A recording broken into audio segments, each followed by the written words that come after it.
Hello friends, রেশমি beauty জোনে তোমাদের সবাইকে স্বাগত জানাই।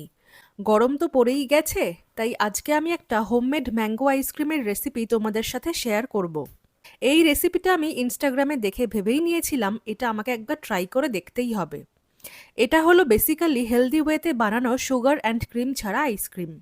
প্রথমে দুধটা ফুটিয়ে নিচ্ছি, আর ওদিকে ম্যাঙ্গো আইসক্রিম বানানোর জন্য ব্লিঙ্কিট থেকে দুটো আলফনসো ম্যাঙ্গো অর্ডার করে নিলাম। তারপর মাখানাটাও কড়াইতে শুকনো খোলায় ভেজে নিলাম। এছাড়াও আর কি কি লাগবে একবার দেখিয়ে দিচ্ছি। লাগবে বীজ ছাড়ানো খেজুর, কাজু, আমন্ড আর রোলড ওটস। তারপর দুধটা নামিয়ে ওই গরম দুধেই এগুলো একে একে দিয়ে দিচ্ছি। তারপর আধ ঘন্টার জন্য ওয়েট করতে হবে।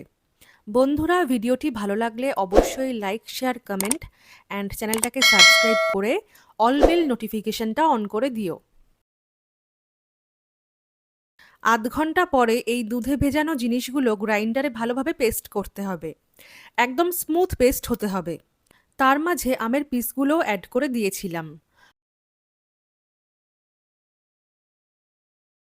মাঝে একটু দুধ অ্যাড করে আবার গ্রাইন্ড করে নিলাম। তারপর একটা স্টিলের টিফিন বক্সে পেস্টটা ট্রান্সফার করে আমের ছোট ছোট পিসগুলো দিয়ে টপিংস করে ডিপ ফ্রিজে রেখে দিলাম। এটাকে আমি 5 ঘন্টা মতো ডিপ ফ্রিজে রেখে দিয়েছিলাম। তবুও কোনো অজ্ঞাত কারণবশত আইসক্রিমটা ভালোভাবে সেট হয়নি। তারপর আর ধৈর্য ধরতে না পেরে ওরকম অবস্থাতেই খেয়ে নিয়েছিলাম। এটা খেতে অনেকটা সিন্নি মাখার মতো লাগছিল।